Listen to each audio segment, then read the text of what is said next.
What's up, everybody, and welcome back to Cobo Trust, the podcast show. I'm your host, Poovan, and so before I begin to give my review and my take on Liverpool's victory over West Ham, I would like to sincerely apologize to all my fellow subscribers and those watching as well. I wasn't able to give you guys my lineup prediction and preview ahead of the match against West Ham. I was supposed to do it on Saturday, but I had too many personal commitments that I had to commit to. So I wasn't able to do that particular episode for you guys. But no worries, I'm back today to give you guys my review and my talking points in terms of what has happened at until yesterday night at 9 p.m. Malaysian time, as we have continued our unbeaten streak with the win over West Ham United, with the scoreline, the same scoreline that they had first 2-3 games, which is a 3-1 scoreline, courtesy from goal from Mo Salah, an equalizer from Darwin, which I'll come to that later. And also we got back our lead in the second half. In the first half we do 1-1, and then on the second half we managed to go back into the lead from a Darwin Nunez goal assisted by Alexis McAllister, and then we will seal off the game with a 3-1 victory as Jota scores a goal from a corner, which was from a knockdown from Van Dijk. So that was a little bit in terms of the gist of what has happened.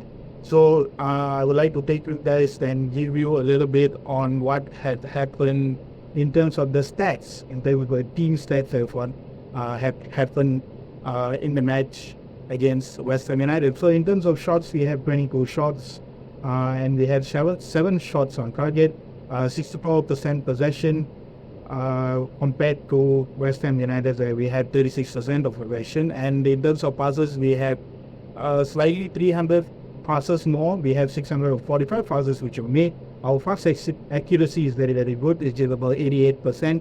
Could have been better had it not been if we were not giving West Ham too many chances in the first half, as compared to when the goal had happened with Jared Bowen heading in on to equalize. Well, I think it could have been better in terms of pass accuracy. I think we lost a lot of balls in midfield, so I will get back to that later. In terms of fouls, we had 12 fouls and 1 lesser compared to West Ham United. Yellow cards, red cards, none, because I think for us, but for West Ham they had 2 yellow cards, but it was more or less kind of more of a clean game. Yes, there were fouls being made, and then there were certain instances where the referee for this match, Justice Kavanaugh, my lord, who was, I do not want to say it was horrendous refereeing, but then there were certain instances where there were fouls that were supposed to be given that weren't given. And also there were certain yellow cards that needed to be given that weren't given as well. So if you think VAR is shit, then think again, guys. Even the refereeing is shit as well. It's been shit for many, many years. So again, with that being said, I'll go back into the team stats. So in terms of offsides, we had 2, and then on the corners we had offsides for West Ham, they had 1, and then in terms of corners we had 3 better, we had 7 corners. So in terms of the Premier League standing as it stands, since Manchester City have won all of their matches, so they are in the first place. They are leading in the league with 18 points. Liverpool are just second. We have drawn 1. We have won all 5 of our matches. We are sitting second in 16 points. Goal difference in that stage, I think, with Manchester City is 16 goals for them. They've conceded 3, so their goal difference is about 13. For us, instead, we are conceding a goal every game, but then we don't concede more than a goal. So in all the 5 games that we have played, we have conceded 5 goals. 1 goal in each game. So we scored 15, which is really good, 1 lesser than Manchester City, but our points are 16 and our goal difference is about 10. So if you really look at it, it's still early of the season, but then it's a really good run, and I'm hoping that it will still continue. There will be tougher matches ahead for us, as well as especially looking at the fact that next week we have a team which is well coached by Ange Postecoglou, I'm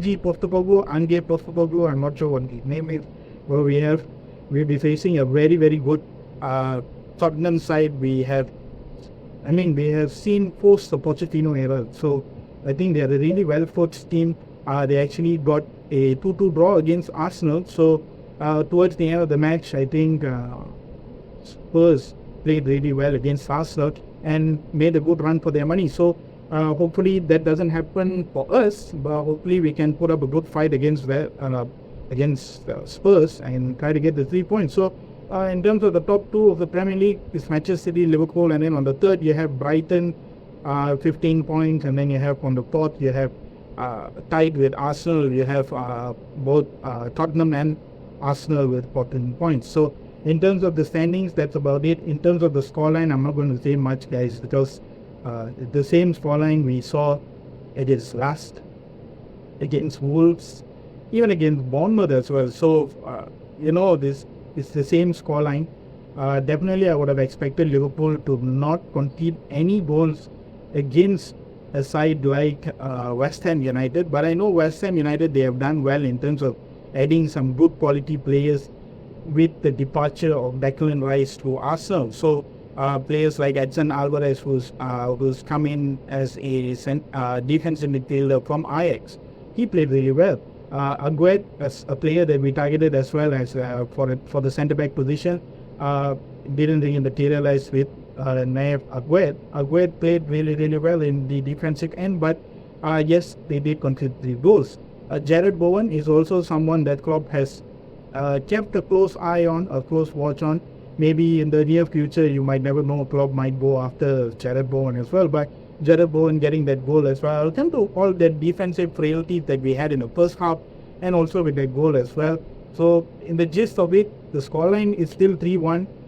It doesn't go more than that. It doesn't go lesser than that. I think in terms of the way the whole match went on, in my personal review is that both teams went at it with a 50-50 chance. I mean, we had chances from both ends. And West Ham did really well in terms of trying to get the ball away, especially, I forgot to mention Lucas Paqueta as well, someone who was being targeted by Manchester City. You have to give props to him as well. He played really well.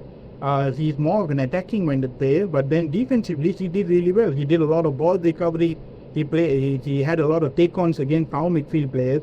And I think in that sense, Liverpool not having a solid number 6 position player like a defensive midfielder, not that we do have a player like Wataru Endo there, but I think Klopp opted for players who come in like the likes of Curtis Jones, Dominic Szoboszlai, Alexis McAllister. I think he still went on with that kind of those kind of free-flowing midfield and not too much of deep-lying midfield players. But then in this game, you could evidently see the fact that Alexis McAllister was the deep-lying midfield player again in this game for the 5th game running. And then I would bar the last game away because he wasn't, even though he was involved, but he wasn't really. But then in terms of the positioning and all that, he was there. He did play the deep-lying midfield role. I think in this game he did really well. Barely ever put a foot wrong. His passing play from the deep-lying position was very well. He did well in that sense. And also Dominic Szoboszlai as well, you need to give high props for him. He played really well. I think as the match went on, you could see the whole play style and the formation shift, because as you would expect it with support 3-3 formation, you would have Alexis McAllister as the deep-lying midfielder, and then you would have Szoboszlai and Curtis Jones attacking. But then in that sense, as the match developed on in the first half and towards the second half, you could see the formation of the players and the positioning of the players actually changed. You could see for a fact that Szoboszlai and Alexis McAllister playing more of a double pivot role. We saw them more being the deep-lying midfielder. Szoboszlai had a hand in most of the recoveries, most of the tackles. He was very involved in the defensive end as well as Alexis McAllister as well. I think what Curtis Jones' role in this whole West Ham match was more attacking rather than being more defensive, but he did do his job well. Midfield-wise, Curtis Jones really did well. He had a lot of bursting runnings in the attacking areas, especially in the penalty areas. he did have one goal being ruled out for offside after it was crossed in by Soboslai, if I'm not mistaken. So those are the kind of attributes that you would love to see from a player like Curtis Jones. And he was not too defensive, but then he was playing more on the attacking end rather than being more of a box-to-box midfield.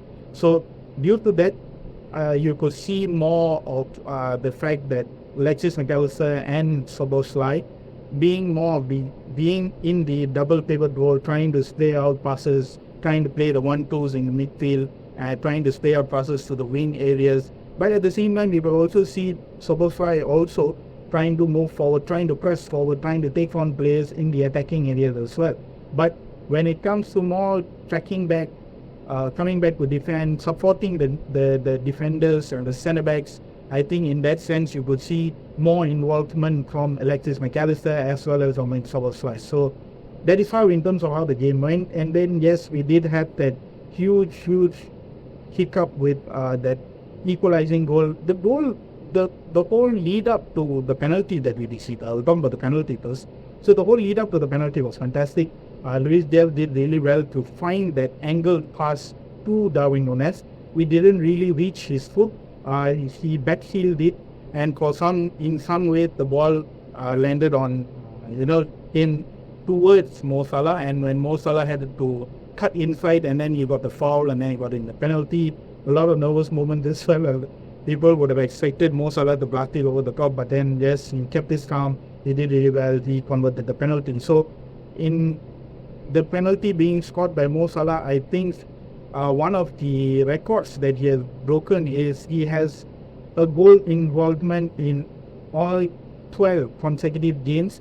He's had a goal involvement in all 12 of those games. So even back to last season, and compared to all these 5 games, and towards the end of the last 5 to 6 games, he had at every goal he might have either scored or he must have had a assist. So in terms of that involvement is absolutely crucial for us, and what a player Mo Salah is actually developed to becoming, because you would have expected Mo Salah to be more of a goal-scoring winger, or maybe more of a score first, pass later kind of winger. But in this season, you can see there is a new avenue in which Mo Salah is operating this season. And I think Klopp has looked into it and said, why not? If Mo Salah gets the ball in his legs, why not try to pass it? Why not try to play 1-2s and then go for it? But then there are certain instances where you would expect Mo Salah to be selfish as well. There are certain instances that he's selfish. I do not doubt that. We could have very much see in the West Ham game. But then in this game as well, he's also been very much involved in terms of trying to assist and provide for his teammates as well. And we rarely saw it along the years that he's been with Liverpool. But in this season, I think you can see it more than often that if he is not being able, if the defense on Mo Salah is very, very tight, he would play in such a way that he passes off the ball and tries to assist all his other teammates like Darwin, Nunez, or Gakpo, or Jota, and Luis Diaz to try to score. So in that sense, it's a new avenue for us to look at, and it is something very, very interesting to see that Mo Salah not only can score goals, the man can assist as well, and he can give you outside of the foot cross, outside of the foot fast, and those kind of passes are more Kevin De Bruyne-like. So it's very, very interesting to see how Mo Salah excels in this kind of role, being a pass first, score later kind of player. That is about Mo Salah. And then comes to the point where defensive frailties are costing us a clean sheet. I mean, I just spoke about it in my review against last, where there comes a point in time where we need to really strengthen up our defensive, the mindset in terms of letting goals in. But I think that in this game, the selection of Klopp in this game against West Ham was actually pretty surprising for me, because I expected Konate to start alongside Van Dijk. But as is such, Klopp decided that he would want to go with Matip instead alongside with Virgil van Dijk, and you would have the occasional Joe Gomez going on to right back, which was also a surprising thing for me as well, because I would have expected Trent to start this game, because the aim that Jurgen Klopp said was to have Trent to be ready for the game against West Ham at Anfield. So very, very surprising selections. But then all in all, we did get the 3 points, but then defensive frailty were happening as well, especially with that goal with Jarrod Bowen. I think the pre-situations that happened before the Jarrod Bowen goal, I think you would have to tip your hat off and give, and say that Alisson is the best goalkeeper in the world right now, because that save against, I think it was Cech Cedar, that she had a point blank save with it. It was bound for goal, and I was praying to God that nothing like that should have happened. But then, a lot of the process that West Ham were trying to get in were very, very good, and Liverpool were almost failing in terms of trying to get that ball away, trying to not allow the process in. But a lot of the times it happened, and we got shot in the foot when Jarrod Bowen scored the header. I mean, it was a really good header, but Van Dijk was very, very flat-footed. Matip didn't, man-mark his players properly. He didn't notice that Jarrod Bowen was behind it. Van Dijk didn't notice the positioning of Jarrod Bowen. So, it was very, very frustrating to a point, because in the first half, we never really got into it in terms of attacking is concerned. Yes, we did make a lot of passes.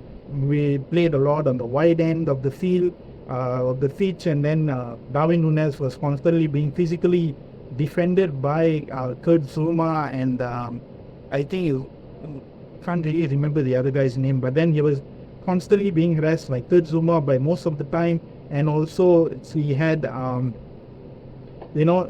few chances few and far between in this game, and also it was my father, like I mentioned this. So it was Agüed and Kurt Zuma who were constantly harassing Darwin Nunez, not trying to give him moments on the ball. And, we didn't really have a lot of involvement in terms of attacking play, because a lot of the plays that came, it was all dealt with very, very well by, the West Ham goalkeeper and also the defense of West Ham. And then when the goal came in, I think that the head won't drop, because it was the same situation that we had with the match against Wolves, the match against Last, even the match against, Bournemouth as well, Aston Villa. So we didn't let our hits drop, and then on the second half, and then we saw an assist from Alexis McAllister, where he lobbed the ball through the defense, and then Darwin Nunez poked it home with a lob. So we got the lead, and then towards the end, we saw some substitutions. We saw Cody Gakpo, we saw Ryan Gravenberch, and we also saw Diogo Jota come on. And then we saw Jota also getting the winning goal again, just to seal it off against West Ham. So defensively, just that both teams were vulnerable. I would not deny that. Towards the whole of the second half, we dominated pretty much the whole game. In the second half, in the first half, I think it was more of a 50-50. In a neutral standpoint, definitely everyone would have thought that it was an exciting matchup in the first half because of the equalizing goal and then getting the penalty and whatnot. I think in the first half, what I personally think that in the first half, we need to be much, much better. We just need to be much, much better defensively. So with that being said, I think in terms of defensive frailties, that's about it. And then we would see that in the midfield, I would like to talk about the midfield as well. So the midfield of Alexis McAllister, Dominic Szoboszlai, and Curtis Jones. So in a short summary, I would say, Curtis Jones did really well. Like I said previously, he was in a lot of advanced attacking play, almost got a goal, and then he was disallowed for offside, and we did really, really well. In terms of the midfield where everyone fits right now, I think in Klopp's mind, I think he has an idea of how the midfield should run and how the midfield should be.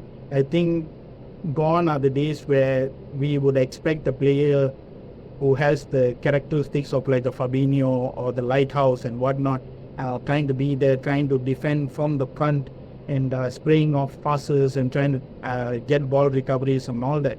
So now is the time where we are playing a full-on deep attacking game. We should see, in the second half, we are more attacking more compared to as we were in the first half. So that is really, really good for watch. And then also in terms of starting plays from the deep, I think Alexis McAllister was really, really good. In terms of the all-round performance in the midfield, in the middle of the park, I think Alexis McAllister did really well. Not a lot can be said much of him playing defensively, but he did have one or two recoveries. He did make a few tackles which were good. Some would have expected that he would have gotten a yellow card or foul for some of the tackles that he made, but I mean, what would you expect? But he did really well. And then also, we saw the likes of Ryan Gravenberch make an appearance in this game as well.